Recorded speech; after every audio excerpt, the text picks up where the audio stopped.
Madame, Monsieur, bonjour, bonjour à tous. Nous sommes ravis de vous retrouver, mes confrères et moi. Taxi Presse de ce mardi, ce sera avec Fioclou Adanglenou, le patron du journal L'Enquêteur, Acha Ibrahim, le patron du journal Temps Nouveau, et Ambroise Ponjo, le patron du journal des Guardians. Nous lancerons de nouveau le débat sur l'immigration et la malheureuse situation des Africains du sud du Sahara en Libye, la traite négrière, on pourra le dire, la vente aux enchères des migrants africains qui provoque finalement une levée de bouclier. Quid de la gouvernance économique et politique qui font fuir nos frères vers l'Occident? On va en parler. La crise politique au Togo avec les discussions politiques qui se précisent. Faure Gnassingbé cherche des interlocuteurs et en parle à Abidjan. L'opposition, elle, est à Paris pour rencontrer Alpha Condé, le président guinéen. Nous évoquerons également le cas de l'armée togolaise dans la crise politique. Le confrère Forum de la semaine renseigne ce matin que Tikpi Atadam appelle donc à l'intervention de l'armée dans la crise actuelle, ce qui serait une violation de la charte des partis politiques. Nous reviendrons sur le sujet, bien entendu. Taxi Presse.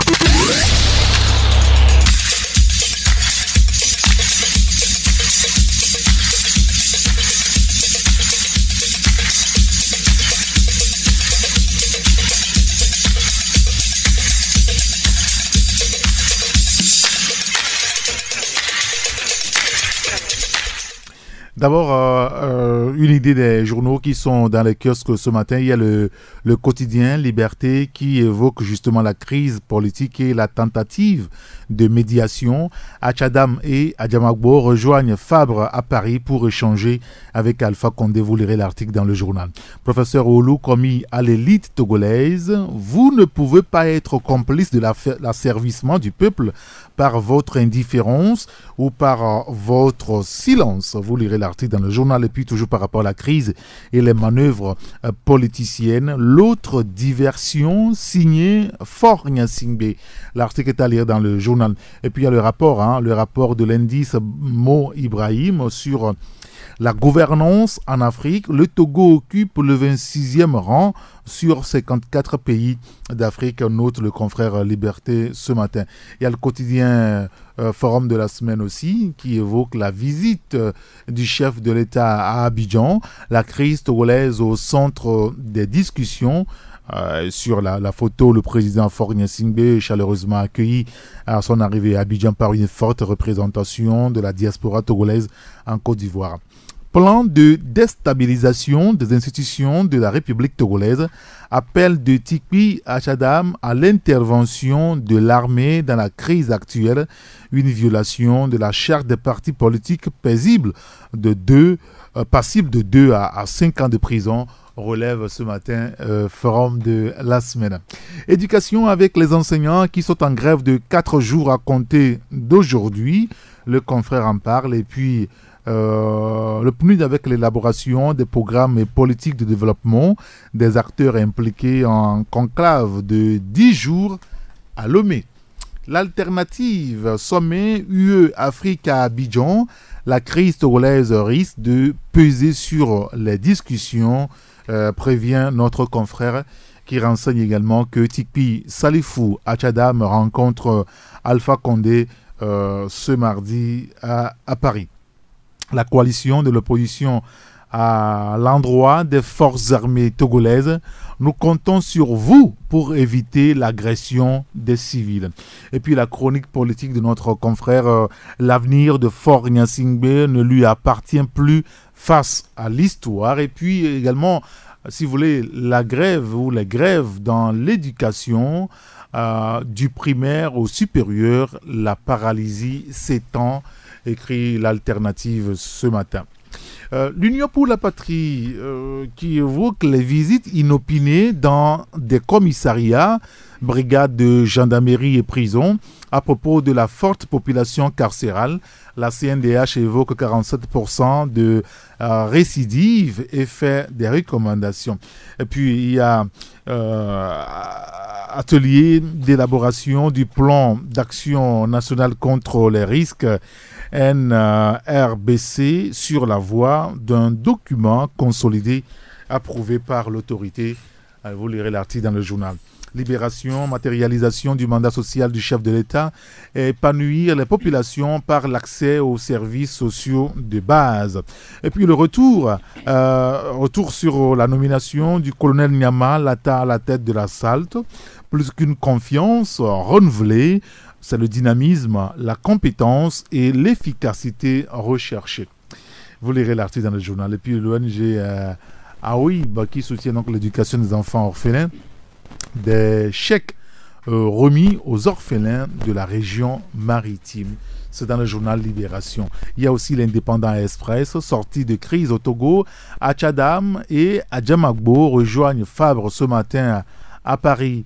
Et toujours par rapport à la crise togolaise qui serait à la croisée des chemins. Dialogue, surtout éviter le piège à con, écrit le confrère, qui s'intéresse également au rôle de l'armée dans les palais africains. Burkina Faso et Gambie hier, Zimbabwe aujourd'hui, Togo, l'armée au centre de la crise, note l'Indépendant Express. Il y a Actu Express aussi qui est dans les kiosques. Le confrère évoque la mobilisation record des 16, 17, 18 novembre. La coalition de l'opposition maintient la pression de la rue. Et puis, toujours par rapport à la crise, Fort Gnassingbé ou le cynisme d'un homme simple, note notre confrère. Zimbabwe, difficile fin de règne d'un dinosaure. Vous lirez l'article dans le journal. Et puis, il y a, toujours par rapport aux discussions prochaines, les discussions en perspective, ressusciter des partis moribonds pour torpiller les négociations. C'est ce que le confrère Actu Express a écrit ce matin. Le médium politique marchemétrie, voilà. Marchemétrie, le rouge écrase lamentablement l'orange. Note le médium ce matin. Économie, les commissionnaires en douane agréés s'investissent pour les bonnes pratiques. Les détails à découvrir dans le journal Le Médium. Et puis, droits de l'homme, les ODDH des boutiques d'alimentation générale. Et puis, le dernier journal avec nous, c'est le journal de la bonne humeur, SICA. Vous avez le journal SICA. Fort a pris des mesures d'apaisement, mais il a toujours des problèmes. Le confrère qui fait allusion à son demi-frère, Kpacha Gnassingbé, qui est toujours à la prison civile de Lomé. Éditorial, le drame de l'Afrique se joue aussi au Togo, écrit notre confrère. Gogoligo, pourquoi je travaillerai pour l'opposition, s'interroge-t-il. Vous lirez l'article dans le journal. Et puis Adjamagbo Johnson, le parcours d'une dame de fer, à lire dans le journal SICA. Alors, dans les kiosques ce matin, outre SICA, vous avez le Médium, vous avez le journal Actu Express, l'Union pour la Patrie, l'Alternative, le quotidien Forum de la semaine, le quotidien Liberté, vous avez l'Indépendant Express, vous avez le journal La Libération, et puis il y a aussi Togo Matin dans les kiosques ce matin. Taxi Presse.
Madame, Monsieur, bonjour, bonjour à tous. Nous sommes ravis de vous retrouver, mes confrères et moi.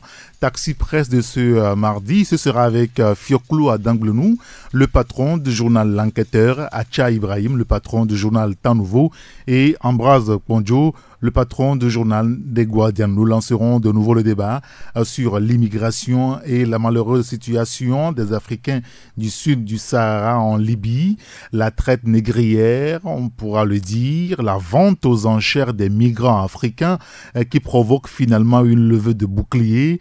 Quid de la gouvernance économique et politique qui font fuir nos frères vers l'Occident? On va en parler. La crise politique au Togo avec les discussions politiques qui se précisent.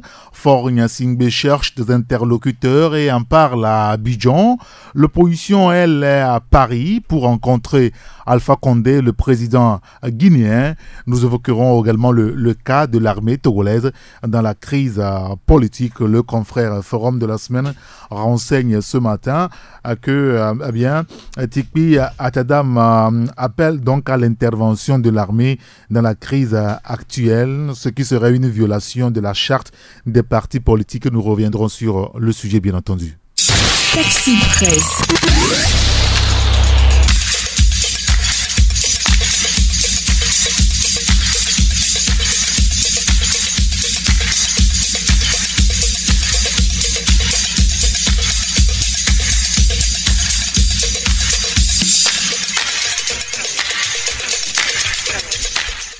D'abord, une idée des journaux qui sont dans les kiosques ce matin. Il y a le quotidien Liberté qui évoque justement la crise politique et la tentative de médiation. Achadam et Adjamagbo rejoignent Fabre à Paris pour échanger avec Alpha Condé. Vous lirez l'article dans le journal. Professeur Oulou, commis à l'élite togolaise, vous ne pouvez pas être complice de l'asservissement du peuple par votre indifférence ou par votre silence. Vous lirez l'article dans le journal. Et puis toujours par rapport à la crise et les manœuvres politiciennes, l'autre diversion signée Faure Gnassingbé. L'article est à lire dans le journal. Et puis il y a le rapport de l'indice Mo Ibrahim sur la gouvernance en Afrique. Le Togo occupe le 26e rang sur 54 pays d'Afrique, note le confrère Liberté ce matin. Il y a le quotidien Forum de la semaine aussi qui évoque la visite du chef de l'État à Abidjan, la crise togolaise au centre des discussions. Sur la photo, le président Faure Gnassingbé chaleureusement accueilli à son arrivée à Abidjan par une forte représentation de la diaspora togolaise en Côte d'Ivoire. Plan de déstabilisation des institutions de la République togolaise, appel de Tikpi Achadam à l'intervention de l'armée dans la crise actuelle, une violation de la charte des partis politiques passible de 2 à 5 ans de prison, relève ce matin Forum de la semaine. Éducation avec les enseignants qui sont en grève de 4 jours à compter d'aujourd'hui. Le confrère en parle. Et puis le PNUD avec l'élaboration des programmes et politiques de développement des acteurs impliqués en conclave de 10 jours à Lomé. L'alternative sommet UE-Afrique à Abidjan, la crise togolaise risque de peser sur les discussions, prévient notre confrère qui renseigne également que Tikpi Salifou Achadam rencontre Alpha Condé ce mardi à Paris. La coalition de l'opposition à l'endroit des forces armées togolaises. Nous comptons sur vous pour éviter l'agression des civils. Et puis la chronique politique de notre confrère, l'avenir de Faure Gnassingbé ne lui appartient plus face à l'histoire. Et puis également, si vous voulez, la grève ou les grèves dans l'éducation, du primaire au supérieur, la paralysie s'étend, écrit l'alternative ce matin. L'Union pour la patrie qui évoque les visites inopinées dans des commissariats brigades de gendarmerie et prison. À propos de la forte population carcérale, la CNDH évoque 47% de récidives et fait des recommandations. Et puis, il y a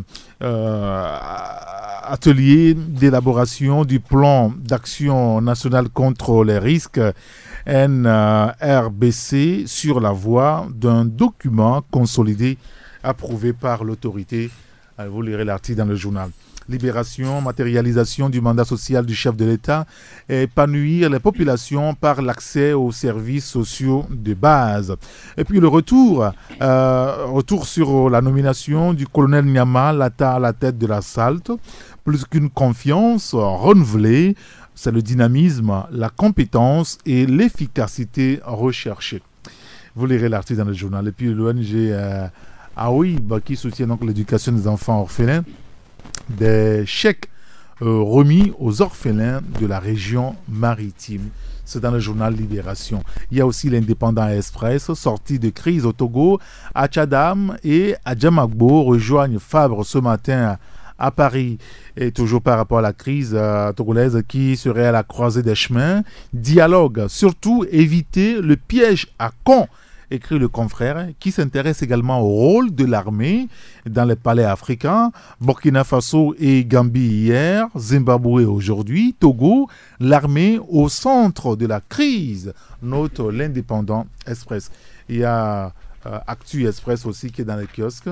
Le confrère évoque la mobilisation record des 16, 17, 18 novembre.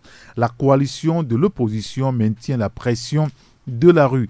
Et puis, toujours par rapport à la crise, Fornia Singbe ou le cynisme d'un homme simple, note notre confrère. Zimbabwe, difficile fin de règne d'un dinosaure. Vous lirez l'article dans... Ce que ça va coûter. Puisque, comme le disait M. Adang-Blenou, il le disait parce que c'est quelqu'un qui a frotté avec le monde des entreprises, le monde des sociétés. Il sait comment les prévisions se font, il sait comment les chefs d'entreprise anticipent sur tout ce qu'il y a comme frais ou exigences auxquelles l'entrepreneur ou bien le chef d'entreprise fera face. Et ça, c'est un exercice assez banal. Et quand vous êtes quelqu'un de visionnaire, vous devez à chaque moment vous mettre, vous mettre à l'œuvre et savoir comment répondre au moment opportun à tout ce qui, en tout cas, s'imposera à vous. Et nous le disons, c'est parce que le chef du gouvernement, M. Klassou, avait dit avant même les vacances, l'année écoulée, qu'il allait prendre des dispositions pour que les choses soient en ordre dès la rentrée. Mais nous avons été surpris que à la rentrée, le statut des enseignants est à l'état d'ébauche et ça se trouve à son niveau. Or, ce statut devait être discuté avec le collège des enseignants, c'est-à-dire du syndicat. Ils devaient se retrouver, discuter, voir dans quelle mesure ils peuvent accorder leur violence sur toutes les dispositions contenues dans ce statut. Mais aujourd'hui, je suis surpris que les enseignants disent qu'ils veulent avoir connaissance de ce document. Un document rédigé pour eux, eux ils n'ont pas connaissance des termes et des dispositions de ce document. C'est grave, ça voudrait dire que soit on a envie d'aller vers la roublardise, et ça c'est le sport favori de ce que nous connaissons, ou soit on ne veut pas carrément aller dans le sens autour de la remise, n'est-ce pas, de ce document au chef du gouvernement. C'est ce que nous appelons la théâtralisation. Vous savez que sous les tropiques, les dirigeants ont cette manière de jouer à de la comédie pour plaire à l'ensemble de leurs citoyens, même si c'est une comédie de mauvais goût. On force, on voudrait que les gens avalent cela. Or, ça ne marche pas le plus souvent comme ça.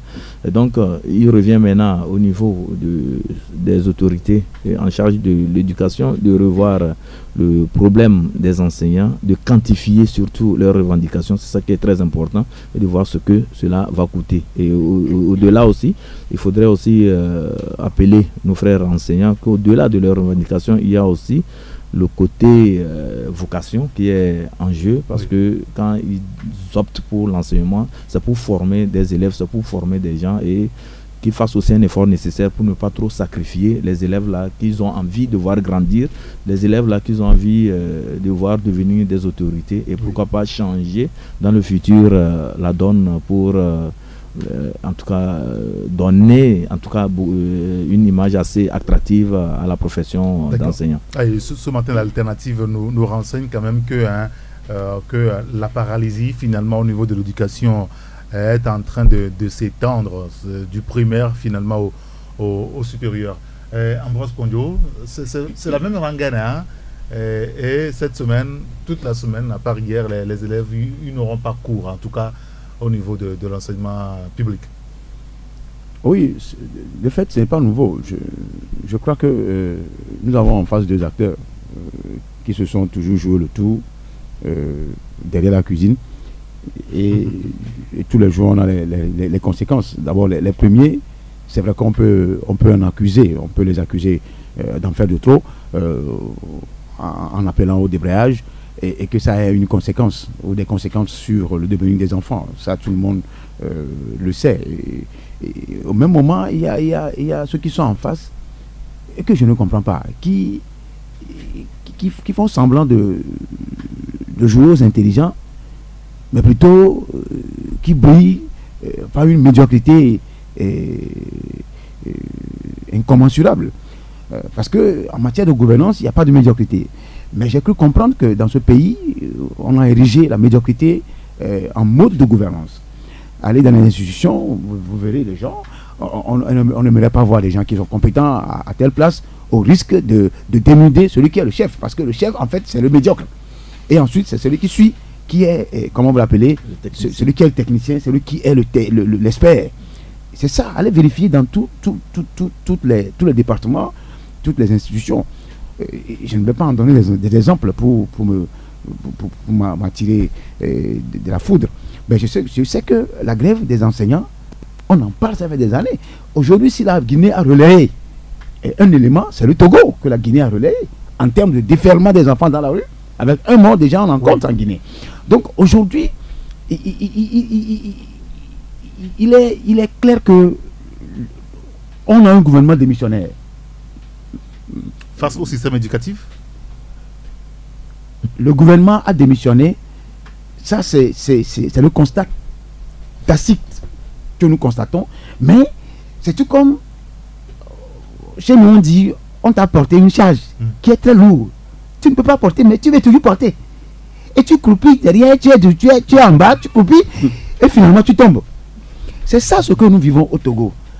Sincèrement parlant, même s'il y a des gens qui ne veulent pas qu'on leur dise la vérité, ces messieurs sont fatigués de gouverner. C'est-à-dire que disons-nous la vérité.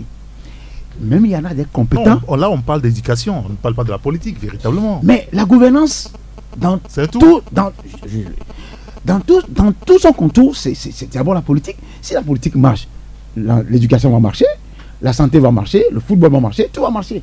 Mais tant que les politiques resteront médiocres à vie, dites-vous, messieurs, tout sera toujours médiocre et tout sera même nul. On ira du médiocre au nul. Et aujourd'hui, c'est le nul parce que ils n'ont plus de matière à fournir. Quand vous allez dans un gouvernement et que les ministres prennent leur temps à mentir tous les jours, que je fais. Comment ça? Vous avez une fois participé à un conseil de gouvernement? Vous savez, il y a un de mes professeurs qui me fait souvent rire. Et quand il le dit, quand il fait rire, moi je ris jusqu'à pleurer. C'est-à-dire, je ne peux pas vous pleurer, mais je ris parce que je ris.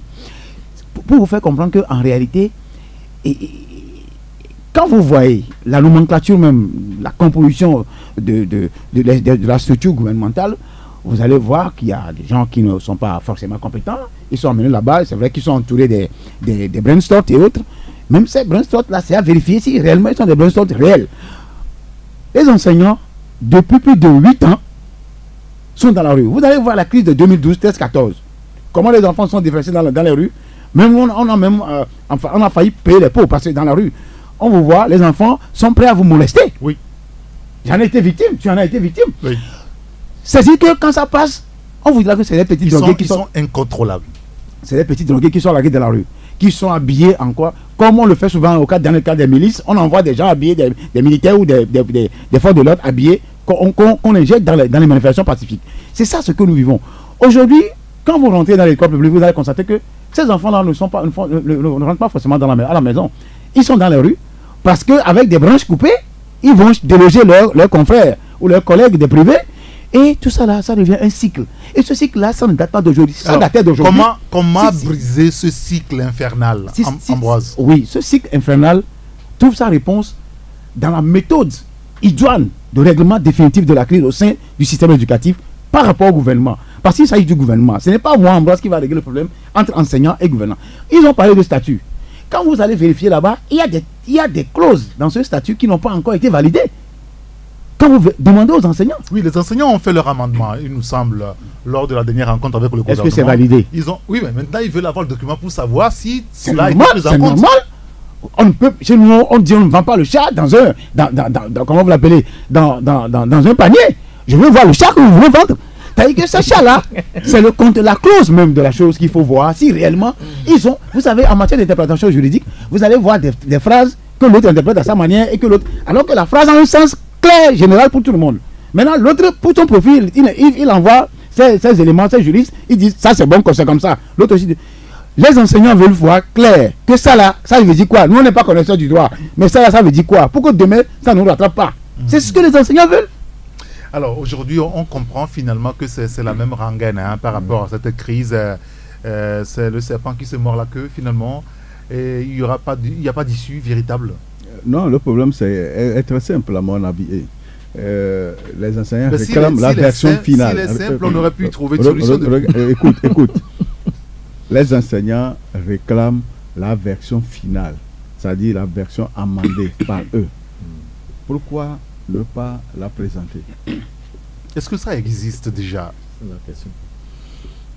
Le temps, ce que nous a montré à la télé, ça fait plus d'1 mois que le Premier ministre a reçu les enseignants pour l'amendement de leur statut. Si ça a été fait plus de 30 jours, moi je ne vois pas la raison pour laquelle ça ne devait pas être prêt. Moi je ne vois pas la raison. Et les enseignants ont raison à ce niveau. Par contre, pour les autres choses, il faut négocier parce que l'état actuel des finances publiques ne permet pas ça. Même si le ministre Bahara dit que ils ont déjà dépassé 8 milliards pour les enseignants, c'est leur droit. L'enseignement, ce n'est pas un secrétaire ou un comptable de la fonction publique qui va au boulot à 7h, sort à midi, il retourne à 2h30 pour 17h, 17h30. Le métier de l'enseignant, c'est quand il finit d'enseigner dans les cours, dans la salle de classe, il revient à la maison pour corriger les copies, pour préparer son cours et faire des fiches. Et pour me référer à la réforme de 1974, il y avait tout ça là-dedans. L'enseignant était le fonctionnaire le mieux titré, le mieux loti. Mais on n'a pas respecté tout ça jusqu'à ce jour. On fait des réformes, mais chaque année, le problème surgit toujours. Et il est temps que ça cesse. Et la balle n'est pas dans le camp des enseignants, la balle est dans le camp du gouvernement. Et ces grèves répétitives, finalement, ont une incidence réelle, il faut le dire, sur le niveau d'études de nos enfants, de nos petits frères. Alors, on a le sentiment aussi que personne ne s'en préoccupe finalement. Non, mais dire que personne ne s'en préoccupe, moi je dirais que peut-être que c'est une appréciation pas assez, en tout cas, qui reflète en tout cas la réalité, parce que si les autorités togolaises avaient... Oui, on s'en préoccupe, oui. Si les autorités avaient fait la sourde oreille, je pense qu'il n'y aurait même pas eu des passerelles entre le syndicat et le gouvernement. Donc il y a un travail qui est en train d'être fait.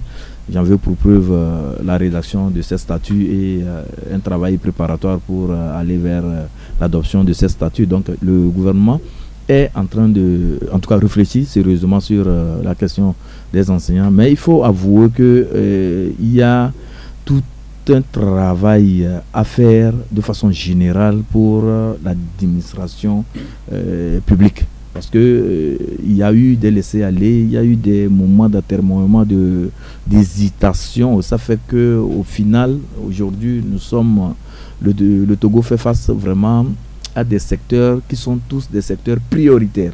Parce qu'il n'y a pas eu un travail de planification qui a été fait, un travail en tout cas de hiérarchisation des besoins et aussi un travail de sectorisation des solutions à apporter à tous les problèmes que vit le pays. Donc c'était plus dans la propagande, nous avons fait ceci, nous allons faire ça, et nous sommes préoccupés par ceci, et bon, vous voyez, quand vous êtes dans la propagande, ce ne sont que des belles paroles que vous lancez, mais l'action manque. Donc aujourd'hui, pour sortir l'enseignement en tout cas de tous ces problèmes auxquels il fait face, je pense que les autorités togolaises doivent commencer par travailler maintenant. Laisser la propagande, laisser les slogans, laisser les shows médiatiques auxquels on habitue les concitoyens. Il faut s'attaquer sérieusement au problème, savoir que aujourd'hui, le secteur de l'enseignement traverse tel problème. On prend des gens, des techniciens de la boîte pour réfléchir durablement sur le problème, à défaut des états généraux ou bien des assises, comme on a eu à nous promettre cela. À défaut de cela, on cherche vraiment des stratèges et des techniciens pour réfléchir durablement sur le secteur, les problèmes auxquels, en tout cas, fait face l'enseignement. On voit aussi le secteur de la santé, on voit le secteur de l'administration publique, parce que vous n'êtes sans savoir que les fonctionnaires aussi du ministère de la fonction publique sont aussi en débrayage. Oui. Et quand vous allez aussi au niveau des pénitentiaires, un peu partout, vous allez les voir. Voilà, tous les secteurs, c'est la grève, c'est des grèves, c'est des grèves, c'est des revendications. Moi, je pense que le moment est venu pour que le gouvernement aujourd'hui est acculé. Hein. Il est acculé. Et pourquoi le gouvernement est acculé? C'est parce qu'il y a eu de l'hésitation. Ils n'ont pas pris le sens même de la mesure pour savoir que à tel moment nous ferons face à ceci, parce que après tout, comme on le dit si bien, gouverner c'est anticiper, gouverner c'est prévoir, gouverner c'est planifier. Mais ça, quand il n'y a pas de la planification et qu'on est dans le show médiatique, on fait de la bamboula, on ne sait même pas, on va de coq à l'âne, il va de soi qu'un beau jour on soit face à la réalité et qu'on capote. Juste pour compléter, ce que Acha a dit, c'est qu'en fait, si vous avez tout fourni, vous n'avez plus rien à donner. Chez nous, on dit, mais c'est-à-dire que la personne, ils sont limités. Mais à bout de souffle. Même pas à bout de souffle. C'est-à-dire qu'ils sont au terminus. C'est-à-dire que. Ils ont le monde descend. C'est-à-dire, oui, ils n'ont plus rien à vendre. C'est-à-dire que. Et là-bas, même, comme ils sont comptables de tout ce qui se passe dans le pays, des gens, même, je serai à leur place, je vais démissionner de moi-même. Et ce qui est crié, c'est qu'ils vont vouloir rester encore à siphonner. Parce que la grande question, c'est comment encore continuer à siphonner. On parle de l'éducation, Ambroise. Oui, il a touché un aspect de gestion. C'est-à-dire, quand on appelle l'aspect de gestion, c'est que quand vous avez un portefeuille, parce que le portefeuille, ce n'est pas n'importe quel ministère, à santé, affaires étrangères, défense, tout ça là. Quand vous avez un portefeuille et que vous savez que ce portefeuille, vous devez le gérer à mieux, il y a des postes sensibles. La santé et l'éducation, des postes sont des départements sensibles. Mais il y a comme l'impression qu'il y a des ministres ou des en dehors du ministère de l'enseignement supérieur que je discute. C'est-à-dire que dans le sens de la gestion de la chose publique, il y a des choses qui sont approximatives à certains ministères. Je n'accuse pas le ministre qui gère actuellement le ministre de l'enseignement primaire. Il est venu hériter ce qui se passait là-bas. Depuis, mon ami... En même temps, il est là à certains moments. Hein. Il peut aussi apporter des solutions réelles. Il ne peut pas apporter. Parce qu'il y a un canevas qui est... Il t'a dit, je veux trouver le mot juste. C'est le patron du ministère. On ne peut pas... On serait en France de la gestion qui fait de la chose. On ne serait pas dans un discours, grâce au chef de l'État, sur l'institution personnelle du chef de l'État, on sortirait de ce cycle-là. C'est parce qu'on est toujours dans ces discours collants qui obligent les gens à regarder d'abord le chef de l'État avant de prendre des initiatives, alors qu'on est ministre. On est ministre souverain de prendre des décisions. Il y a des lois, parce qu'il y a des lois en France. La loi qu'on a appelée Boyona, l'initiative est venue des gens, mais c'est Boyona, son cabinet, qui l'a conçu de tout, pour que ce soit une loi. La preuve, cette loi-là n'emporte le nom Boyona. J'aime des gens, mais la loi existe. Donc si le ministre qui est actuellement ministère comment vous l'appelez, ministère de l'enseignement primaire secondaire, s'il a des initiatives que je respecte, qu'on a vu à l'université de Cara, il peut faire des choses, mais il n'a qu'à proposer. Brune propose des choses et ça marche. Allez vérifier. Il y a des ministres qui proposent et ça marche. Ils n'ont qu'à prendre l'initiative. Il ne faut pas chercher, je voudrais rester dans le gouvernement, je ne voudrais pas heurter le chef de l'État. En leur temps, je risque de perdre mon poste. C'est ça le problème du Togo. D'accord, très bien, on a compris, Ambroise Podjo. Oui, pour conclure sur ce chapitre, ce volet, j'aurais voulu vous dire que le ministre Akbele fait ce qui est de son pouvoir. surtout au niveau du statut C'est particulier. l'un des ministres qui parle jamais. Qui ne parle jamais. Sur le terrain, vous avez de ces nouvelles. Efficace. Et c'est dangereux pour le ministre de l'Éducation. Hein. Ces nouvelles et les enseignants non. désertent les salles de cours. Le problème qu'il y a aujourd'hui, Ça allait au niveau du chef du gouvernement. Finances. C'est au niveau des finances. Et ça relève du ministère de l'économie et des finances. Parce que si le ministre de l'enseignement même... Vous conviendrez avec nous que ça noircit tout le travail. Oui, ça noircit tout le travail, mais sûr. à son niveau, ce n'est pas lui qui doit sortir les sous. Lui fait les demandes, fait les propositions, c'est le ministre de l'économie et des finances qui a dit oui, je peux faire ou bien je ne peux pas faire. Mais il y a la lourdeur de l'orthodoxie. C'est là le problème de l'orthodoxie liée à ces ministères. Si c'était une administration privée, là, la gestion c'est autre chose. D'accord, messieurs, merci beaucoup. Je voudrais qu'on aborde notre sujet. On l'a abordé un petit peu hier avec les confrères qui étaient sur ce plateau. C'est ce qui se passe au niveau de Libye et qui semble heurter toute la communauté planétaire. Il y a un petit peu d'hypocrisie aussi qui se joue quand on écoute certains parler ou prendre la parole. Ils donnent le sentiment comme si c'est la première fois où ils découvrent qu'il y a un phénomène du genre en Libye ou quelque part sur la planète qu'on appelle encore la traite négrière, des Africains du Sud-Sahara qui sont vendus comme des cacahuètes, des pains, la traite négrière, la vente aux enchères des migrants africains qui provoque finalement, il faut le dire, la levée des boucliers. Faure Gnassingbé s'en est aussi indigné et a même dit que ce point sera inscrit au dernier sommet, au prochain sommet de l'Union européenne et l'Union africaine. Est-ce que vous avez été aussi choqué de voir que quelque part sur le continent africain, des Africains, même s'ils ont la peau blanche, vendent leurs frères africains qui ont la peau noire sous, je ne sais pas quel prétexte. Acha. Non, il faut avouer que c'est un fait déshumanisant parce que on ne peut pas accepter quand même que en ce 21e siècle qu'on puisse voir des gens traîner comme des animaux qu'on vend à la sauvette. Mais c'est choquant. On met dans des cages. Mais ce phénomène ne date pas d'aujourd'hui. Depuis la chute du colonel Mohamed Kadhafi, on sait que en 2011, on sait que la Libye est devenue une zone de non-droit. Il se passe toutes les atrocités possibles. Les chefs d'État d'Afrique le savent très bien. Et je suis aussi surpris, comme vous, de les voir crier dans le coin, de se dire qu'ils sont vraiment choqués par ce qui se passe en Libye. On dirait que c'est grâce au reportage du CNN qu'ils ont su qu'il y avait quelque chose là-bas. Or, c'est des faits qu'on relate. Même au Togo, ici, nous avons notre confrère l'Alternative qui a produit des papiers sur ce phénomène. Qui a même... Sur des Togolais, bien sûr. Il s'agit là-bas des Togolais. Bien sûr. Oui, et même notre confrère de l'Alternative a donné même le circuit. Oui. D'où partent nos Togolais. La station ici à Lomé, je ne veux pas faire de la publicité gratuite pour vraiment cette station de démarrage des immigrés. Et là où ils passent, le point de transit à Agadez ou bien à chose au Niger et le cheminement jusqu'à la Libye et autres là, et comment même certains reviennent au pays et ce qu'ils constituent comme menace, tout ça là. Personne ne voit ça. Personne n'a pris ça au sérieux. Je suis surpris qu'aujourd'hui tout le monde crie que c'est très grave. On dirait que même s'il y avait même à aller marcher à Paris, les gens n'hésiteraient pas à prendre encore leur jet privé, à aller crier là-bas que Méditerranée ça ne va pas, ou bien en Libye ça ne va pas. Mais non, vraiment c'est du mimétisme et ça vraiment c'est pas du tout bon. C'est parce que Guterres a commencé par en tout cas lever le ton par rapport à ceci. Oui. Tout le monde veut être dans la droite ligne de Guterres et se donner l'impression d'être quelqu'un qui est humaniste et autres. Or, quand vous voyez le problème, quand vous analysez cela, vous allez comprendre que c'est un phénomène qui tire sa source de la malgestion, de la malgouvernance en Afrique. L'origine, c'est ça. Pourquoi nos frères africains sont-ils obligés de quitter nos pays? C'est la malgouvernance. C'est parce qu'il n'y a plus d'issue sur le territoire. Prenez un peu le cas de nos sœurs qui sont allées au Liban.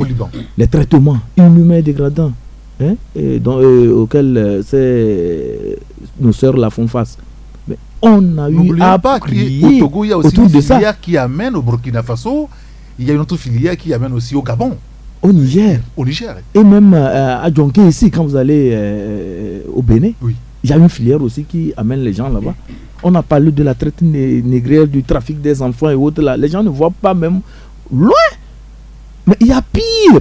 que le trafic des enfants là, et tout le monde ne fait que crier, c'est devenu même du business pour certaines associations. Mais il y a pire ce qui se passe vraiment sur, en tout cas, le continent africain. Moi, je pense que c'est une prise de conscience. Il faudrait quand même que les dirigeants africains revoient leur politique de développement et revoient comment aller vers l'emploi des jeunes, comment maintenir les jeunes valides là sur le territoire. Il y a des opportunités. Actuellement, nous sommes à l'ère en tout cas, du numérique. Si on multiplie des actions, on multiplie, on met en place des projets viables, des structures assez viables, je pense que ce beau monde-là qui quitte peut rester. Nous ne refusons pas. Il y a des gens qui quittent volontairement parce qu'il y a beaucoup de raisons qui expliquent la migration. Soit c'est raisons politiques, économiques et même stratégiques. Certains partent parce que ils ont envie de faire des études de pointe ailleurs qu'on ne trouve pas sur place. Et ça, on ne peut pas dire que on ne peut pas en tout cas leur reprocher quoi que ce soit. Il y en a aussi qui partent parce que ils ont l'âme sœur ou bien en tout cas le conjoint ailleurs. Donc ils sont obligés de quitter parce qu'on ne peut pas les obliger quand même à se marier sur place ici. Donc il y a tous ces facteurs là qui expliquent. Mais ceux qui partent parce qu'ils sont contraints, parce qu'ils sont essoufflés, parce qu'ils ne savent même plus à quel sens se vouer, ces gens là, si on avait des politiques viables sur place, je pense que ces gens-là n'allaient pas partir. Les chefs d'État qui se plaignent et qui crient, et certains qui font semblant de pleurer, certains qui disent, qui font croire qu'il faut que l'Afrique se lève pour lutter contre ce problème-là.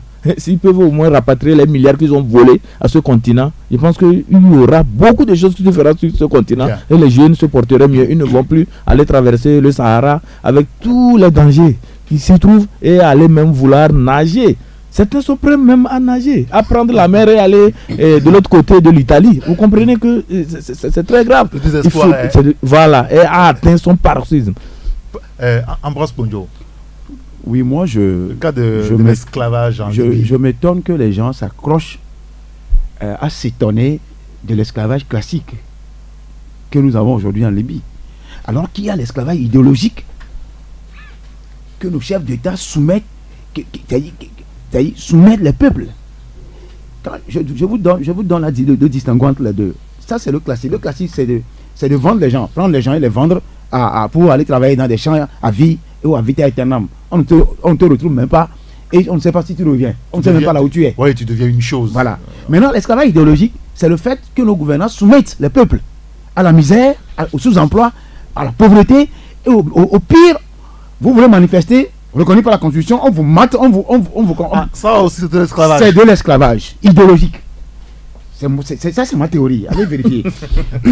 On va vérifier auprès de qui.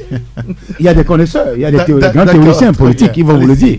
Donc aujourd'hui, je crois que quand nos chefs d'État, c'est vrai que je me dis que le président du Niger, il a fait un bon scoop communicationnel en citant la Cour pénale internationale.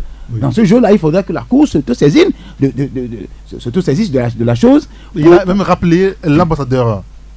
Et c'est bien. Le Mali, de même, vous voyez, ça, c'est des pays dont les populations sont très attirées par l'Eldorado libyen depuis Kadhafi et qui aujourd'hui se retrouvent majoritaires en termes de population ou en termes de peuple dans ce milieu-là. Et c'est de bonnes raisons que c'est les premiers à avoir réagi.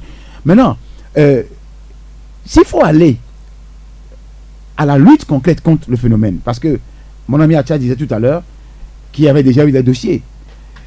Les gens, on sait comment les gens quittent ici pour aller à Abidjan. On amène les jeunes à Abidjan pour travailler dans les champs de cacao, de café. Depuis des temps, ça c'est depuis plus de 40 ans. Ceux qui sont dans la filière Gabon, actuellement vous allez voir, les choses sont très restrictives au niveau du Gabon. Je ne parlerai pas tellement d'esclavage, mais ça ressemble à l'esclavage. Parce que vous allez voir quelqu'un qui a eu le bac, qui voudrait aller au Gabon pour se libérer, parce qu'il a changé un emploi, pensant que là-bas serait mieux. Vous allez le voir devant l'ambassade des États-Unis, l'ambassade du Togo au Gabon, coupé dans un véhicule parce qu'il a peur d'être pris. Et quand on te prend, on te jette directement par le Nigeria. J'en ai vu deux des amis qui sont revenus comme ça. Ils nous ont déportés depuis la mer par le bateau avant d'arriver. C'est des réalités. Ça, c'est l'esclavage aussi. Aussi, vous allez voir, quand on parle de la traite des enfants, vous allez voir ceux qui sont de la filière nigériane, comment vous l'appelez, je ne l'ai pas sur le terrain de la prostitution, mais il y a ça aussi. Des proxénètes. Il y a des proxénètes. Oui. Ça, c'est l'autre côté de l'esclavage, ça. Ouais. On soutient les enfants à des fins sexuelles pour soutirer de l'argent. Maintenant, ceux-là qui vont travailler dans les champs au niveau du Nigeria, de la Côte d'Ivoire, ça, on n'en dit pas, mais c'est légion. Vous allez voir ces enfants de rue là. Moi, j'en ai même eu écho, comme quoi il y a des gens qui les coachent, qui les emmènent, comme quoi ils vont rester dans un orphelinat. Et c'est là-bas même, il y a certains trafics. On a eu un dossier sur les orphelinats qui ne seraient pas dans ce domaine précis, mais qui seraient défaillants par rapport à la gestion des enfants. Et certainement qu'il y a des gens qui viennent chercher des enfants là-bas, comme quoi ils seront nantis au Gabon, tout ça là. Donc c'est un phénomène qui est là, sauf que ça là, Adoption déguisée. oui, ça a touché. A été qu'une levée de bouclier. Non, lever le bouclier, non seulement ça, ça a été le summum de l'esclavage classique, de la pure esclavage, du pur esclavagisme. C'est-à-dire qu'on prend quelqu'un, on vend. Ça, c'est depuis Isaura. Tu as vu Isaura? Lui de même. Et je ne crois pas que des gens soient à même de faire ça aussi. C'est ça qui choque les gens. C'est ça qui choque. C'est le caractère cru de la vente de l'homme qui choque les gens. Alors, on peut éviter tout ça. On peut éviter que nos concitoyens quittent nos pays à la recherche du bonheur de l'autre côté et qui tombent dans ces malheurs. Finalement, Acha tout à l'heure évoquait la bonne gouvernance, les crises politiques, les guerres sur le continent. Il y en existe qui forcent des gens à quitter leur nation. Eric, de tels incidents sont graves parce que aujourd'hui nous devons reconnaître que l'État de Libye n'existe plus. Le pays est divisé avec deux gouvernements, celui de... Il n'y a plus de sécurité en Libye. Il n'y a plus de sécurité. L'État n'existe plus de nom. L'État n'existe que de nom, mais fonctionnellement, il n'existe pas. Quand nos confrères ou bien nos compatriotes ou bien les gens de l'Afrique subsaharienne quittent ici, ils vont à Niamey et passent par Agadez. Le président nigérien a crié que quoi. Les gens passent chez lui, non? Quelle est la disposition que lui-même a prise pour empêcher les gens de rentrer à Agadez pour aller en Libye? Il vient de crier, moi j'ai appris son cri sur RFI, j'ai ri. Ceux qui subissent ce genre de choses passent sur son territoire national. Qu'est-ce qu'il en a fait? Il avait la possibilité de bloquer tous ceux-là qui veulent s'aventurer dans ce désert. Mais il ne l'a pas fait. Il crie aujourd'hui. Si l'Union européenne a pu signer des contrats ou bien a pu signer avec les autorités légales libyennes pour empêcher la migration, c'est qu'ils savent, elle savait que il y a problème. Ceux qui se noient dans la Grande Mer pour aller en Italie, tous ceux-là, il y avait des Soudanais, des Africains, des Érythréens, des Nigérians et autres là. Le problème est très simple. Si nos responsables, nos gouvernants investissaient dans nos pays au niveau des structures socio-économiques, il n'y aurait pas ce genre de départ. Et on peut dire que ces départs sont pour des raisons économiques. Ceux-là qui veulent le mieux-être et le bien-être et qui n'en trouvent pas sur la place savent qu'aller en Europe est une solution. Et c'est pourquoi ils s'aventurent sur ce terrain. Mais tel que la situation s'est présentée aujourd'hui au vu de tout le monde, il faut que les gouvernements prennent leurs responsabilités. Et aujourd'hui, il y a craint ou il y a fort à parier que ça restera encore à l'étape de condamnation et des paroles, qu'il n'y aura pas d'effet réel derrière, puisque déjà le chef d'État ou Faure Gnassingbé a dit qu'au prochain sommet, c'est en ce moment-là qu'on inscrira ce point au débat. Pourquoi ne pas convoquer une rencontre extraordinaire pour en discuter ici et maintenant? Non, le problème c'est que le sommet, l'UE débourse des sommes importantes pour barrer la migration. Et l'Union africaine aussi a mis à contribution. Bon, comme c'est les deux entités qui vont se rencontrer, là, noir sur blanc, ils vont prendre ça dans les résolutions qui seraient applicables par tous les pays européens, par tous les pays africains. Très bien. Monsieur, merci beaucoup. Justement, Eric, il ne faut pas que cette histoire d'esclavage, qui est toujours réelle dans plusieurs pays, en dehors de ce qu'on est en train de vivre en Libye, occulte les réalités de nos pays. Ici au Togo, par exemple, nous avons une réalité politique. réalité politique au Togo, c'est le retour à la Constitution 92, tel que les opposants le chantent. Et le dialogue. Ça, c'est des réalités qu'il ne faut pas ignorer. Il ne faut pas que des gens... On va en parler. Ah oui, non, c'est pas je ne dis pas qu'on ne va pas en parler. Mais il ne faut pas que le chef d'État, je prends le cas de Franck Yassimi par exemple, prenne ça comme un drapeau, comme c'est l'esclavage qui est en vogue maintenant, laisse ce qui est de son problème. Parce qu'il y a un problème chez lui qu'il faut régler. Mais son problème sera réglé. Son problème, quand nous parlons de bonne gouvernance et tout ça là, si le chef de l'État dit que ce problème doit être réglé, c'est parce que d'abord il est inhumain et c'est inconcevable quand même qu'il soit là inactif face au drame qui se joue sur les côtés. C'est une bonne réaction qu'il a faite. C'est une très bonne réaction. On essaie de lui rappeler qu'il y a un autre problème. S'il mobilise ses pairs pour aller dans la résolution de ce problème, il y a le cas de la Libye qui crée de l'émoi chez eux, mais n'oublions pas que Pasteur Edo Komi de tout temps évoque le cas du Liban avec les jeunes filles, pas que des Togolaises, mais de la sous-région qui sont exploitées au Liban. Oui. Mais en même temps, on a eu le sentiment que les autorités togolaises n'ont pas daigné.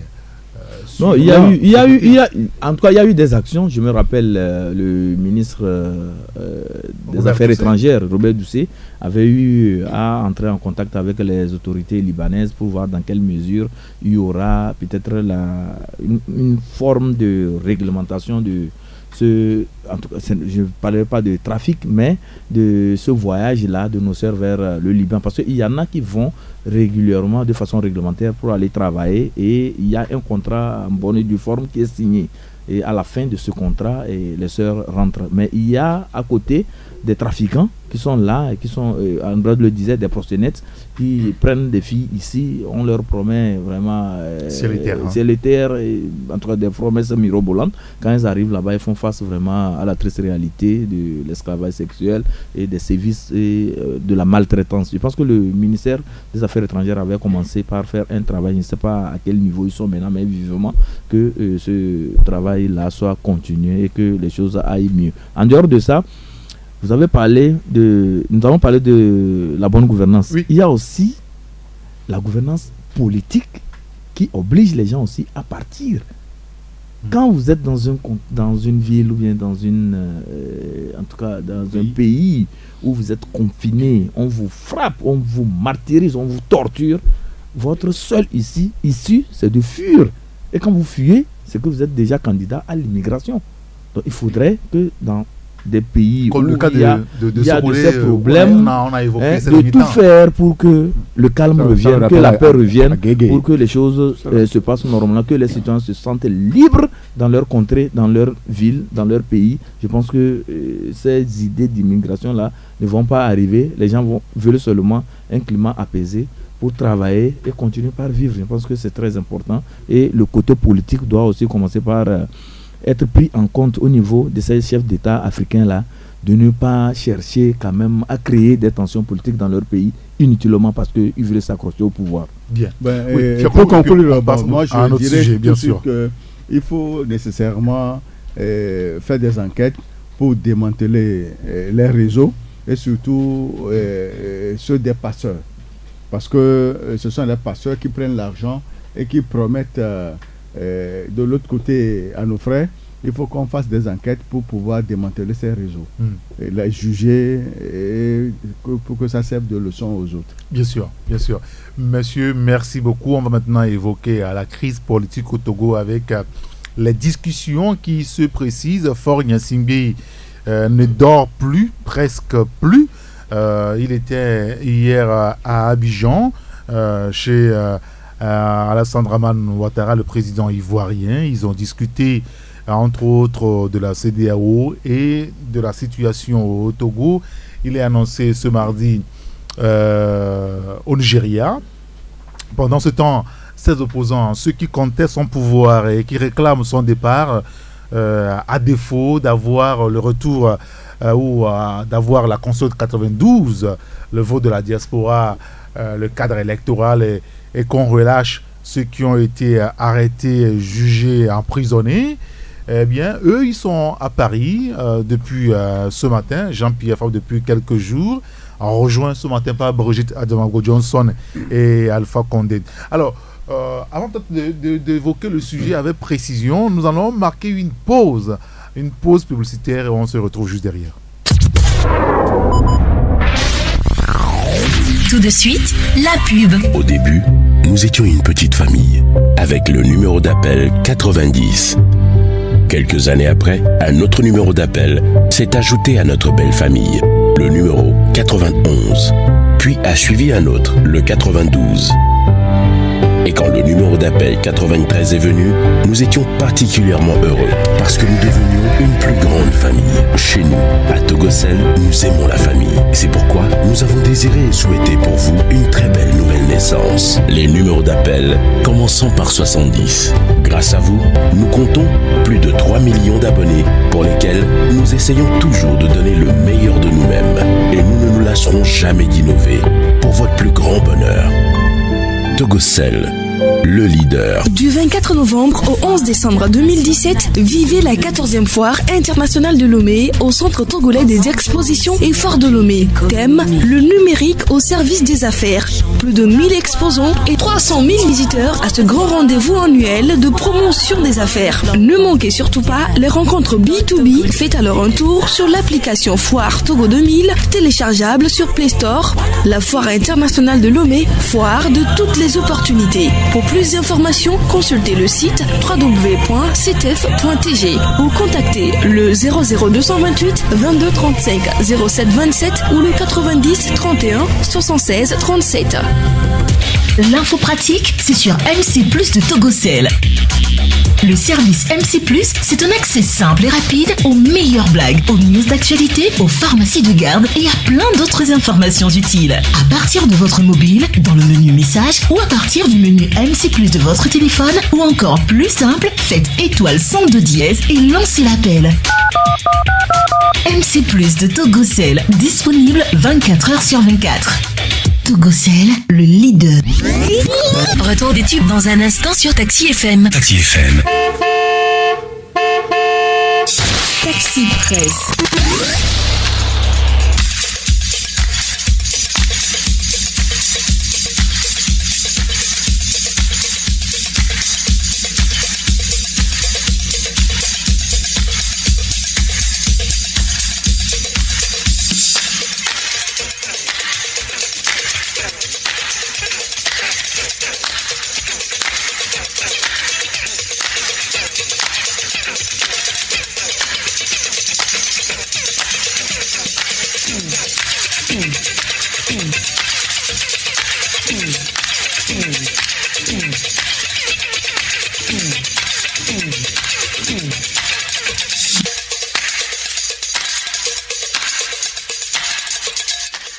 Retour en studio pour la seconde partie de Taxi Presse avec Fioclo Adanglenou du journal Enquêteur, Acha Ibrahim Tanouveau et Ambroise Ponjo du journal des Guardians. Je voudrais qu'on évoque le cas de l'armée parce que depuis quelques jours, il y a le cas de la Zambie qui fait revenir Zimbabwe, excusez-moi, qui fait revenir le débat de ou la place de l'armée dans les palais en Afrique. Comme le confrère l'Indépendant Express l'écrivait ce matin, Burkina Faso, Gambie hier, Zimbabwe aujourd'hui. Est-ce que, Ambroise, l'armée togolaise est au cœur de la politique au Togo, au point où chaque camp semble lui faire aujourd'hui clairement les yeux doux? Oui, je crois que la question mérite d'être posée et elle est d'ailleurs pertinente, dans le sens que quand vous voyez les sorties intrusives de Faure Gnassingbé dans les garnisons, Faure Gnassingbé qui est une institution, l'armée étant aussi une institution qui doit revêtir d'une certaine républicanité, et que Faure Gnassingbé étant ministre de la Défense, c'est un élément très important. Chef suprême des armées. Dans le schéma, il ne faut jamais ignorer cet élément-là. Parce que quand on dit que la personne est chef suprême des armées, ça c'est un titre dévolu au chef de l'État en tant qu'institution, en tant que garant, président de tous les citoyens. Maintenant, quand il devient ministre de la Défense, parce qu'il y a défaillance au niveau de la structure, et que c'est lui qui prend le poste, ça pose un problème. Ça pose un problème de contiguïté du fonctionnement de l'armée et du chef de l'État, qui devait être un homme totalement distinct de l'armée. Mais ce que nous voyons aujourd'hui au Togo démontre clairement que il y a un certain chevauchement entre l'armée et l'institution qu'est le président de la République. Ça, c'est un. Deuxième volet, les sorties médiatiques du chef de l'État dans les garnisons et ou de l'armée, des porte-parole de l'armée vis-à-vis du chef de l'État, montrent à suffisance que nous ne sommes pas encore sortis de l'auberge. Nous avons du chemin à faire. Mais j'ai confiance à l'armée et à mes grands frères qui sont dans l'armée. Je dis confiance parce que je ne voudrais pas évoquer le cas zimbabwéen. Chaque pays a son histoire, chaque pays a sa nomenclature politique qui devait le faire régir. Dans le cas d'espèce, nous sommes dans un régime cinquantenaire. Et ce régime cinquantenaire a été gouverné par quelqu'un qui a fait 38 ans, qui est un militaire. Et il n'est pas de bon ton de voir un civil diriger encore ce pays comme étant un militaire. C'est ce que nous voyons du côté de Fort Gnassingbé. Et moi je le dis clairement. Mais il y a des gens, je vous dis qu'il y a des gens, moi j'ai confiance en cette armée. Pourquoi je le dis? Je sais qu'il y a des gens éclairés dans l'armée. Je sais qu'il y a des gens qui sont républicains, qui sont animés d'esprit républicain. Je vais vous repréciser la question. Est-ce que l'armée togolaise est au cœur du jeu politique? Je l'ai déjà, je vous l'ai expliqué, par mon schéma. L'armée est même de plein pied, des deux pieds, dans le cœur, dans le jeu politique. C'est pourquoi je vous ai essayé de faire justement d'aller et retour du chef de l'État dans les garnisons, ce qui n'est pas anodin en termes de signes d'intrusion de l'armée dans l'aspect politique, et ensuite de l'intrusion de l'armée à travers des discours tenus par certains. Là, ce n'est pas l'armée qui fait des intrusions sur la scène politique, mais c'est le chef de l'État qui est allé vers l'armée. Mais aujourd'hui, l'opposition aussi semble faire les yeux doux à l'armée. Il y a eu des discours qu'on a lus ces derniers jours. Oui, même nous les médias. Parce que quand on sait que l'armée est là pour protéger la nation, c'est son rôle premier, c'est la mission première de l'armée. L'armée n'est pas là pour tyranniser, tétaniser, martyriser le peuple. Et je vous dis qu'il y a des gens qui sont dans l'armée, ils sont majoritaires, qui comprennent ça aujourd'hui. Vous savez, ça se passe des fois, vous allez voir, dans ce genre de crise difficile, on amène des gens de l'extérieur pour venir mater. Je ne vois pas des militaires du camp Temeja ou du camp Lanja aller réprimer une manifestation à Kara de façon violente et que mort s'en suive. Je ne vois pas. Ou des militaires de camp Temeja aller à Hiatro ou à Tapamé aller mater des gens. Des choses sont produites. Oui, bien sûr. Mais je me dis que 2005. On peut les remettre sur le dos des brebis galeuses et de certains mercenaires qu'on aurait invités. Jusqu'à présent, moi j'ai toujours confiance à l'armée togolaise. Parfait, très bien. Je le dis, je vais terminer en disant, je le dis, parce que personne ne sait, quand l'armée met sa main au menton, on ne sait pas ce qu'elle peut faire comme surprise demain. C'est ça l'armée. Bien. Ça s'est passé au Zimbabwe.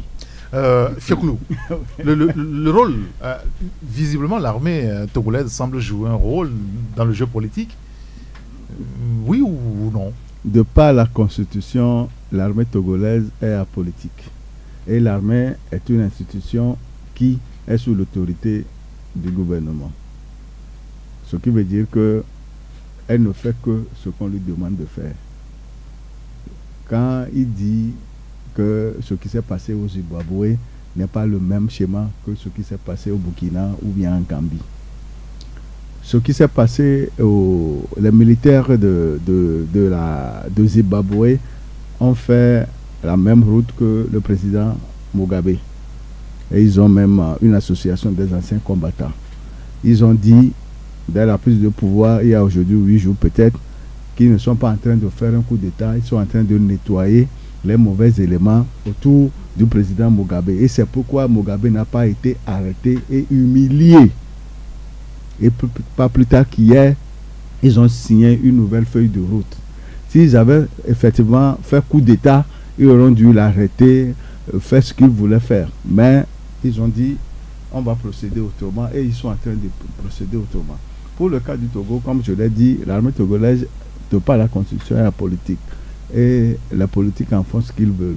C'est pourquoi nous avons un chef d'état-major général qui est le patron des armées, tel que celui de la Zambie qui a fait le coup. Si, mon petit frère Ambroise... L'armée togolaise, vous vous rappelez, avait fait un coup d'État en 2005. Non, il faut dire que l'intrusion de l'armée sur la scène politique... c'était en 1963. Oui, donc... C'était en 1963. Et ce qui s'est passé en 2005, comment est-ce qu'on l'appelle? Ce qui s'est passé en 2005, il est bien vrai que c'est la hiérarchie militaire qui a présenté Faure comme le successeur de son père. Et depuis, on a fait des élections normales pour que ça soit une élection vraie, pour qu'on ait un président véritablement élu. Depuis lors, moi je ne peux pas dire aujourd'hui que l'armée fait émission sur la scène politique, parce que nulle part ailleurs on a vu un général ou bien un colonel dire se faire de la politique. Alors, l'armée, elle est républicaine. Le colonel Yark, le ministre de la Sécurité, nous a dit l'autre fois, répondant à une question d'un confrère par rapport donc, à l'appel de l'opposition. L'opposition qui a même réservé des bouquets de fleurs à l'armée la semaine dernière, disant que non, que l'armée ne va jamais rejoindre le camp du peuple, enfin, du genre. Oui. Alors, on se pose la question, si l'armée elle est républicaine, pourquoi tout le monde veut l'attirer vers soi? Non, c'est à cause de... Je peux dire que c'est parce que l'armée détient une puissance de feu. Et vous savez que quand on parle du pouvoir, du contrôle du pouvoir, il y a plusieurs manières pour venir au pouvoir. Autrefois en Afrique, c'était les coups d'État. Et qui sont ceux qui faisaient les coups d'État? C'était l'armée. Il suffisait seulement de disposer des armes et de savoir bien tirer, d'avoir des éléments qui peuvent maîtriser ceux que vous voulez évincer. Et je pense que le tour est joué et vous prenez le pouvoir. Et ce schéma... Avec l'appui de la France, il faut ajouter. Bon, d'accord, avec l'appui de la France, en tout cas c'est selon. Mais ce schéma, je pense que depuis un certain temps, les Africains ont dit que ce n'était pas un bon schéma de tout faire pour sortir du cycle des coups d'État. Vous avez vu ce qui se passait jusqu'à un moment récent en Guinée-Bissau. Chaque officier se lève et un matin, allez, il dépose le président et le tour est joué. Et quelques mois plus tard, lui aussi il est déposé, ainsi de suite. Et ça a créé une certaine instabilité en Guinée-Bissau.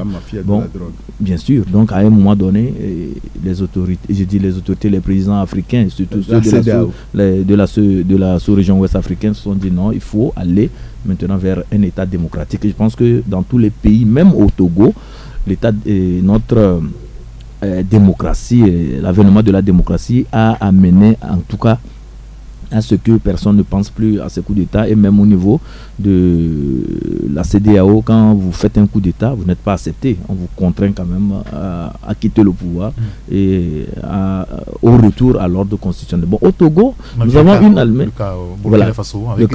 Tout à fait. Donc au Togo, nous avons une armée républicaine et c'est selon. Et moi, j'insiste beaucoup plus sur une armée disciplinée qui reçoit de l'ordre de la hiérarchie.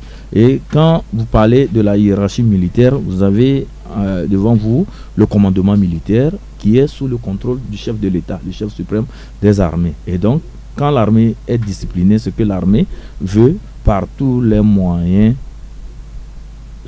être loyale vis-à-vis des institutions de la République.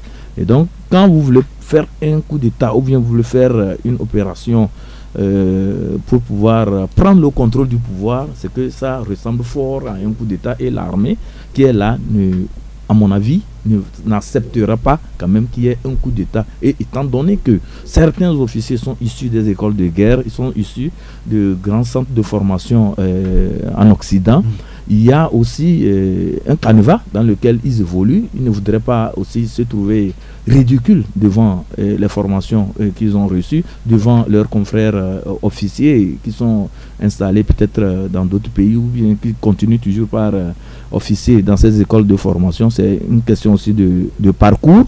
Quand vous avez un officier qui se trouve être un chef d'état-major et sous sa conduite de l'armée, il y a eu coup d'État, c'est que d'abord, c'est des points en moins sur sa personne, et aussi c'est son parcours aussi qui est entaché parce qu'il n'a pas été à la hauteur de la mission et il n'a pas pu incarner la formation qu'il a reçue, qui est celle de préserver les institutions de la République. Donc aujourd'hui, le cas du Togo, je ne suis pas sûr et je ne suis pas quand même, je ne peux pas dire que l'opposition ou bien la coalition des 14 partis politiques demande à l'armée d'aller déposer M. Faure Gnassingbé. Je ne suis pas sûr que ce soit le schéma. Ou bien, enfin, est-ce que parce que nous sommes démocrates et les démocrates ne peuvent pas demander quand même qu'il y ait un coup d'État. Vous le savez très bien. Bon, maintenant, jouer leur rôle, c'est que ce sont les autorités légales du pays qui demandent à l'armée à un moment donné de faire ci et de faire ça. Et l'armée exécute les ordres. Parce que il y a constat de la part de ces autorités de troubles à l'ordre public, donc il faut rétablir l'ordre public, ou bien d'attaque, d'agression extérieure, donc il faut défendre l'intégrité territoriale. Je pense que c'est dans ce chemin que l'armée togolaise évolue. Mais nous sommes des humains. Il peut arriver quand même que certaines accointances amènent certains peut-être éléments des forces de l'ordre et de l'armée à peut-être se soustraire de l'ordre, disons, ou bien de l'orthodoxie même de l'armée, ou bien la discipline de l'armée. Et ça, je pense que c'est l'État togolais qui devait quand même procéder au recadrage et au rappel à l'ordre. Parfait. Alors, pour parler de la politique maintenant, beaucoup plus sérieusement et sereinement, avec les discussions politiques qui s'annoncent visiblement, Faure Gnassingbé fait le tour de la sous-région depuis quelques heures. Ses opposants sont en Occident pour discuter avec le chef de l'État guinéen Alpha Condé, après avoir parlé il y a quelques jours avec le président ghanéen Nana Akufo-Addo, qui était aussi venu à Lomé pour rencontrer Faure Gnassingbé. Alors on comprend finalement que les discussions se précisent.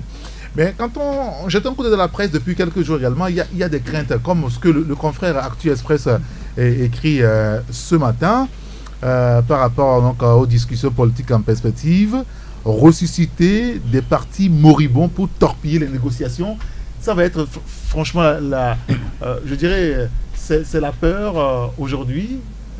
Oui, je l'ai déjà dit. Les craintes qu'il faut nourrir au niveau de l'opposition, en tout cas celle qui est dans la rue depuis quelques jours, quelques semaines, je veux dire. Oui, vous savez, le pouvoir a toujours utilisé les moyens bizarres pour pouvoir faire du remplissage et tirer son épingle du jeu. Ça a été toujours comme ça. Les gens sont dans la rue, manifestent. On sait ceux qui manifestent, 14 partis politiques. Je ne peux pas parler de certains qui ne sont même pas là où il faut se retrouver. Déjà, ce qui se passe actuellement est intéressant dans le sens où le vrai dialogue même se passe à l'extérieur, pour le compte du Togo. Ça, beaucoup l'ignorent. Dialogue où on ne voit pas les on va prendre les protagonistes autour d'une même table. Oui, c'est-à-dire que les choses se font depuis des jours que nous on ignore, que ce soit par capitale interposée, Abidjan, Accra et Conakry, maintenant c'est Paris. Et ce n'est pas le chocolat. Quand les gens se déplacent pour aller à Paris, d'abord le cadre même a une signification idéologique et politique, et ensuite on pourrait déjà, Faure Gnassingbé, son voyage n'est pas anodin, Abidjan n'est pas anodin. Quand il était au Niger, nous on avait dit que c'est pour aller décider des choses. Ce n'est pas, il ne veut pas parler de la monnaie c'est-à-dire tous savaient que la monnaie là ne va pas se réaliser en 2020. C'est pour aller discuter du cas du Togo. Et c'est ce qui se discute actuellement à Paris. Maintenant, ce que la prière que le Togolais doit faire, c'est que Faure Gnassingbé, à travers des interlocuteurs comme Alassane Ouattara, puisse avoir une écoute réelle pour entendre raison à Paris. Parce qu'en allant à Paris, c'est comme si les gens le demandent à ce que lui-même soit présent au cours des dialogues. En allant, tout le monde saura qu'ils sont en train de dialoguer. On va recevoir des doléances de tel parti et de recevoir ce qui est des partis. Maintenant, on va joindre les deux. Qu'est-ce qui est possible de faire? C'est ça. Et je vous ai dit que Faure Gnassingbé se présentera en 2020. Je ne l'invente pas. C'est votre prophétie qui est en cours? Non. Ici, c'est un schéma classique politique de la crise que nous vivons actuellement. Heureusement. Parce que les Ouattara sont en train de partir. Mais Faure Gnassingbé est qui pour lui? Il est qui pour rester? Les Ouattara est en train de partir. Les autres partiront. Même s'il y a une velléité du côté de la Guinée, lui aussi partira. Mais Faure Gnassingbé, il est qui pour rester au pouvoir au-delà de 3 mandats, aller jusqu'à 40 mandats? Ce n'est pas possible. Donc c'est pourquoi je vous dis que nous devons avoir espoir que ce qui va se dessiner à Paris sera le déclic d'une sortie, d'une lueur de sortie de crise que nous pouvons avoir. C'est vrai que quand vous lisez à l'interne, il y a des choses qui se font de façon bizarre pour faire comprendre que tout ça là, ça va être seulement fatigué, nous on va continuer comme ça. Il ne faut pas continuer à vite éternellement. Les choses vont changer. Et je voudrais qu'eux aussi soient dans la danse pour que les choses changent positivement à travers ce dialogue qui sera fait. Donc ils sont en train d'aller préparer un dialogue qui va certainement se dérouler ici à Lomé, depuis Paris. Après quelques jours, on va voir les choses vont se dessiner. Bien. Et d'éviter d'amener des remplisseurs. C'est-à-dire ceux-là qui viendront remplir seulement pour remplir, pour dire que c'est le PDR, tout ça là, un parti qu'on n'a jamais peut-être plus de 15 ans, on n'a plus senti. On va les amener aussi à la table pour pouvoir trouver les choses. Oui, mais les vrais acteurs du dialogue, c'est les 14 acteurs. Il y a un problème qui est réel. C'est le Togo qui est malade, il y a un problème. Est-ce qu'il faut écarter certains fils de la table de Le problème n'est pas là. Ce que le camp d'opposition togolaise, les 14 partis, c'est le retour à la Constitution 92. Même si on sait que cette Constitution, on peut encore retoucher. Mais je vous dis aussi que, je vous donne juste un exemple.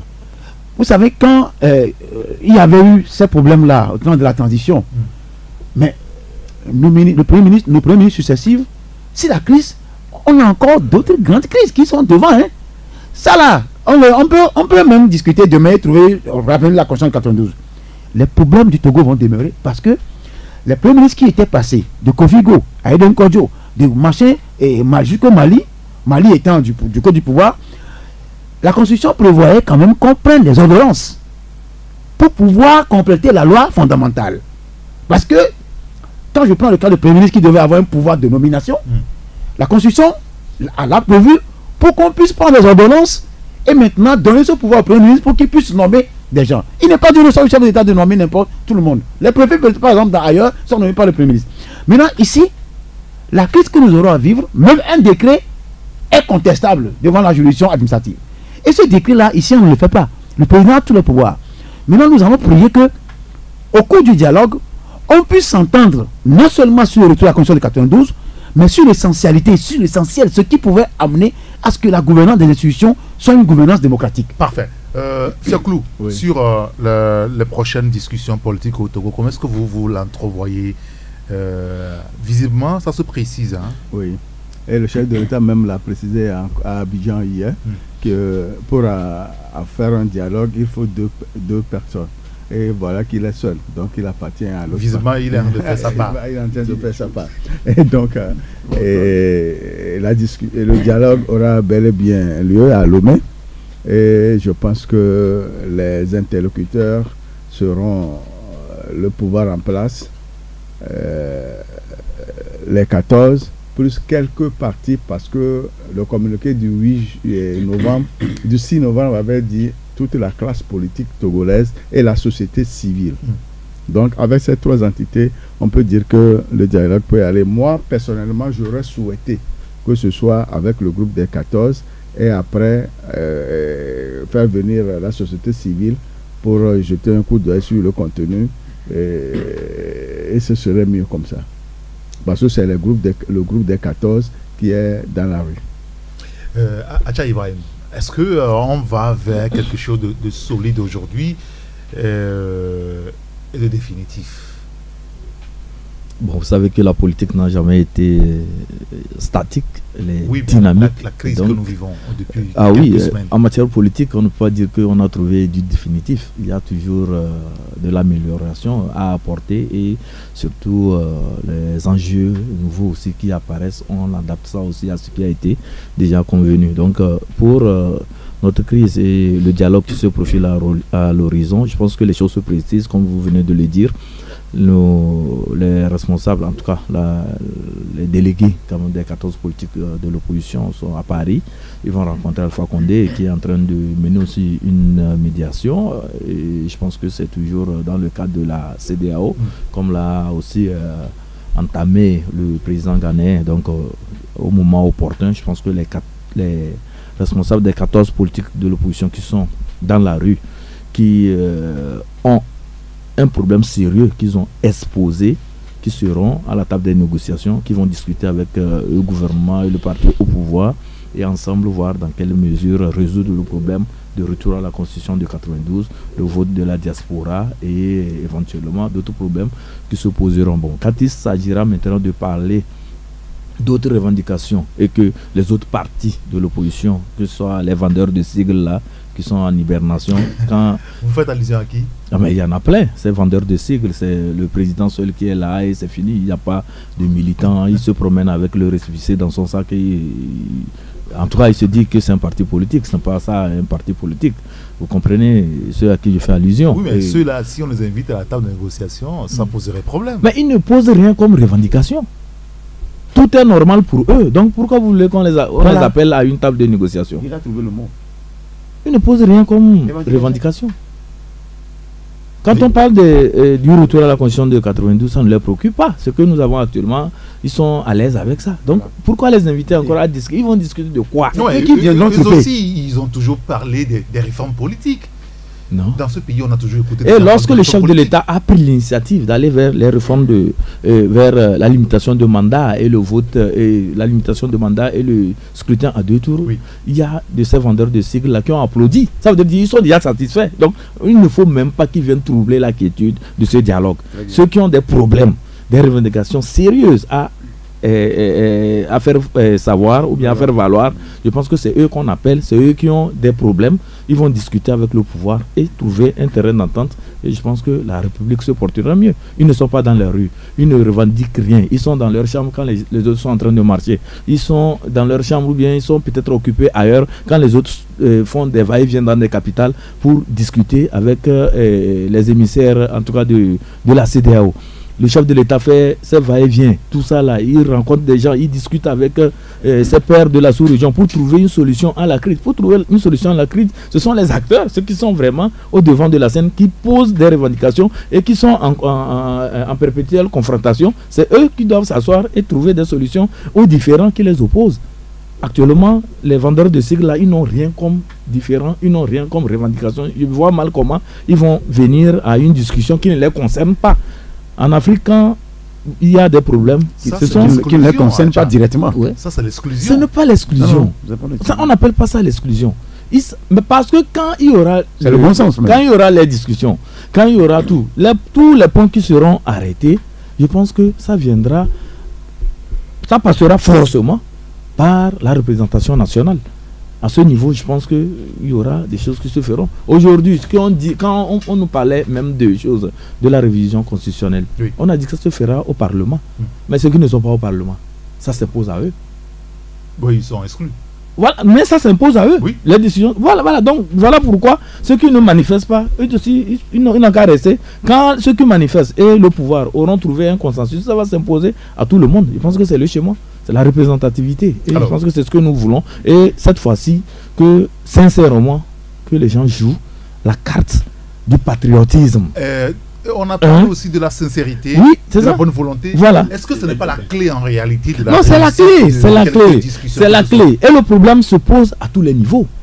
Du côté de l'opposition, le pouvoir, c'est-à-dire que le fauteuil présidentiel, que ce ne soit pas ce qui focalise leur attention, le fauteuil chose présidentielle. Mais ce sont des partis politiques. Je n'en disconviens pas. Mais, du pouvoir. Oui, mais ce que nous réclamons au Togo, actuellement, ce que tout le monde réclame, c'est que la gestion du pays soit une gestion assez efficiente, une gestion qui puisse promouvoir les Togolais, une gestion qui puisse amener les Togolais à s'épanouir.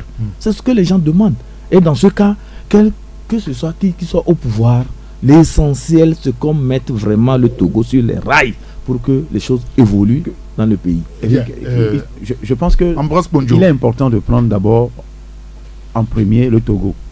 C'est-à-dire que c'est parce que les gens ont des intérêts personnels. Les gens ne pensent qu'à leur ventre et à leurs propres intérêts. Qu'est-ce que nous allons laisser comme Togo à nos devenirs? Alors aujourd'hui, les discussions se précisent. Hein. Il faut laisser les intérêts, la rue aussi. Oui, non, je suis d'accord. Je suis d'accord qu'il y a une trêve pour aller au dialogue. Parce que c'est la solution au dialogue qui va conditionner la rue. Parce que nous sommes sur un terrain de rapport de force. Parce que quand Agouba parle de la braise, de l'enclume du marteau, ça se comprend. Parce que quand vous produisez de l'énergie, vous ne la consommez pas, l'énergie, ça s'évapore. Oui. Donc nous sommes dans ce schéma-là. Si on doit rester dans ce schéma, il faudrait que les acteurs politiques de tous bords pensent au Togo. Pensez à l'intérêt général d'abord du Togo. Parce que quand on pense au Togo, on pense à nos enfants. Les gens sont là-bas, je vous dis la vérité, et il faut débarrasser la présidence de tout ce pouvoir-là. On a entouré la présidence de tellement de pouvoir que tout le monde vise à aller là-bas, le fauteuil. C'est-à-dire que dispatcher le pouvoir de par cette constitution de 92. Quand vous allez dans la constitution de 92, vous allez remarquer que c'est vrai qu'il y avait une petite force qui venait du Haut Conseil de la République en ce moment-là, depuis 91 jusqu'à 92. Mais si vous lisez bien, avec les ordonnances qu'on devait, que le Premier ministre qui était passé devait prendre, je vous dis que le pouvoir serait déjà partagé. Le pouvoir décentralisé. Tout à fait. Il y aura le Premier ministre aura son pouvoir, le chef d'État aura son pouvoir, l'Assemblée aura son pouvoir. Et ce serait un gouvernement ou un pouvoir bicéphale. Il y aura le Parlement qui aura un pouvoir de contre-pouvoir vis-à-vis du chef de l'État, qui aussi pouvait faire démissionner l'Assemblée. En ce moment, il y aura un équilibre dans les pouvoirs. Et tout le monde pensera au peuple et au Togo. C'est ça aujourd'hui l'intérêt, c'est le peuple togolais et le Togo. Que les gens se débarrassent de leurs intérêts personnels. D'accord. On va finir là-dessus. Oui, aujourd'hui, comme l'ont dit mes prédécesseurs, c'est pas raisonnement, mais c'est les lois organiques plutôt. Comme l'ont dit mes prédécesseurs, aujourd'hui, il faut un Togo où la justice va jouer son rôle. On va combattre l'injustice, parce que moi j'ai discuté avec certains marcheurs qui m'ont dit que c'est affaire de terrain qui ont fait qu'ils ne sont pas avec le groupe des 14, mais on a pris leur terrain, on a vendu, ils sont allés au tribunal, après le juge même en a pris, tout ça ils ont appris à cause, c'est tout ça qui a fait que lui, l'injustice sociale, la pauvreté, tout ça, il n'arrive pas à manger, tout ça, c'est ça qui fait que les Togolais sont dans les rues. Et il est vrai qu'avec ce dialogue, il faut éviter la crise de méfiance que nous connaissons depuis un certain temps, dans les deux côtés. La crise de confiance. On ne se fait plus confiance. La méfiance, il faut la bannir. Oui, mais ça a une explication aussi. Oui, ça a une explication. Les accords qui ne sont pas respectés. Au moins, cette fois-ci, il y aura l'engagement quand même d'œuvrer pour un Togo meilleur. Non, je dis, il y aura cette fois-ci l'engagement d'œuvrer pour un Togo meilleur. Et les acteurs, je pense que vont s'entendre, c'est tout. Si on va au dialogue, l'issue de ce dialogue ne sera pas comme les autres dialogues. Il y va avec une certitude, et cette certitude-là, c'est que ça doit accoucher d'une bonne résolution pour tout le pays. Très bien. Et surtout qu'il n'y a pas des résolutions vagues. Beaucoup de précision. Et précis. C'est ça. Oui. Monsieur, merci beaucoup. Pierre Koulou Adam, le patron du journal L'Enquêteur, Acha Ibrahim, Tanouvo et Ambroise Ponjo des Guardian. Le débat s'est passé dans un calme réel. Comme d'habitude. Précis. Merci beaucoup. Merci à Jack Prosper qui a assuré la coordination technique. Appelez-moi Eric Gato. Bonne journée.